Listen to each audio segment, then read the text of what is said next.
के बाद अब बड़ी खबर मिल रही है। आज जारी होगी प्रदेश की नई पर्यटन इकाई नीति।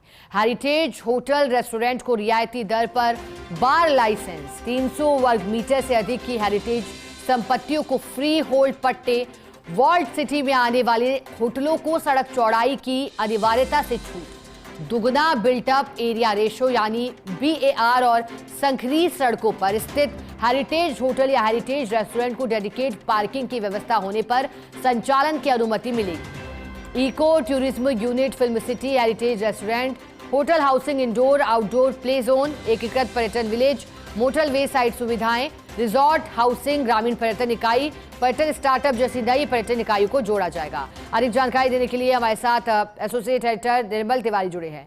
निर्मल जी, पर्यटन नीति की चर्चा है, पर्यटन नीति को कैसे खास बनाया गया है, कैसे आसान रहेगा अब पर्यटन नीति से जुड़ना और निवेश करना निवेशकों के लिए? देखिए शिखा, राजस्थान तो चूंकि पर्यटन का प्रदेश है और लगातार इस बात की कोशिश की जा रही थी भजनलाल सरकार के द्वारा कि किस तरह से जो होटल इकाइयां हैं उनको और ज्यादा रियायतें दी जाए ताकि वो उनमें आने वाले गेस्ट की जो सुविधाएं उनको बेहतर तरीके से कैटर कर सकें। इसमें उप मुख्यमंत्री दिया कुमारी जो पर्यटन मंत्री भी, उनका विजन जो था वो यही था कि ज्यादा से ज्यादा सर्वसुलभ सुविधाएं उपलब्ध हो पर्यटन इकाई संचालकों को। यही कारण है कि अभी तक 16 श्रेणियों की जो इकाइयां थी उन्हीं को इसका लाभ मिल रहा था, लेकिन अब इन इकाइयों की संख्या बढ़ा करके 24 कर दी गई है। यानी 24 श्रेणियों की जो इकाइयां हैं उनको पर्यटन इकाई नीति के तहत जो प्रावधान है उनका लाभ मिलेगा। इससे फायदा ये होना है कि हर तरह की यूनिट जो है उसका एक अम्ब्रेला बन गया, यानी वो तमाम जो इस तरह की जो श्रेणियां थी, जो अलग अलग श्रेणियों की जो इकाइयां जो संचालित की जा रही थी होटल संचालकों के द्वारा, वो सब एक ही छत के नीचे आ गई। उनको सभी को बराबर से तमाम लाभ मिलेंगे। इसका फायदा ये होगा कि अभी तक जो खासकर राजस्थान में जो टूरिस्ट आते थे वो उनको रुकने का जो स्टे का जो टाइम था वो कम था, 1 दिन के आसपास, 24 घंटे के आसपास माना जाता था। सरकार के प्रयास ये है कि उनको बढ़ा करके 3 दिन किया जाए कम से कम, क्योंकि जब एक मेहमान बाहर से आता है तो उसके साथ 13 लोगों को रोजगार मिलता है। तो यही कारण है कि होटल इंडस्ट्री को और पुख्ता करने के लिए, क्योंकि आपको ध्यान है पर्यटन को उद्योग का दर्जा मिला हुआ राजस्थान के अंदर, लेकिन जो होटल इकाइयां थी उनकी लंबे समय से मांग थी कि उनको कुछ रियायतें दी जाए। तो तमाम तरह के प्रावधान इस होटल इकाई नीति के तहत किए गए हैं और इसमें खास बात यही है, जैसे मैंने पहले भी बताया, 16 की जगह अब 24 श्रेणियां इसके अंदर हो गई हैं।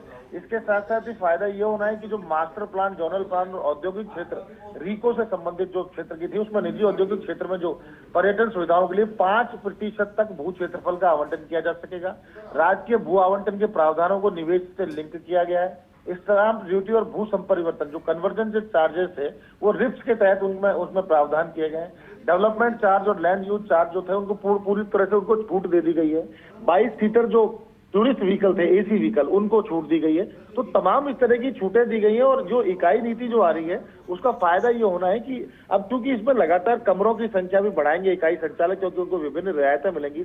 जब कमरों की संख्या बढ़ेंगी, सुविधाएं बढ़ेंगी, तो निश्चित तौर पर मानिए कि पर्यटक यहाँ स्टे भी ज्यादा करेगा और स्टे ज्यादा करेगा तो हमारी अर्थव्यवस्था सुधरेगी, लोगों को रोजगार के साधन मुहैया होंगे और इससे होटल इकाई जितनी भी जो प्रदेश के अंदर जो होटल इंडस्ट्री वो मजबूत होगी। तो माना जा रहा है कि आज जब मुख्यमंत्री भजनलाल शर्मा, उप मुख्यमंत्री दिया कुमारी की मौजूदगी में जब ये तमाम जो कार्यक्रम होगा दोपहर 3 बजे CMO के कन्वेंशन हॉल में जब 9 नीतियां जारी की जाएंगी तो उसमें सबसे महत्वपूर्ण जो है वो पर्यटन इकाई नीति साबित होगी, क्योंकि राजस्थान के 2 बड़े सेक्टर है इसमें, माइन सेक्टर, पर्यटन सेक्टर मजबूत होगा क्योंकि सरकार का लक्ष्य भी है। बिल्कुल निर्मल जी, आप ठीक कह रहे हैं, पर्यटन सेक्टर इससे मजबूत होगा।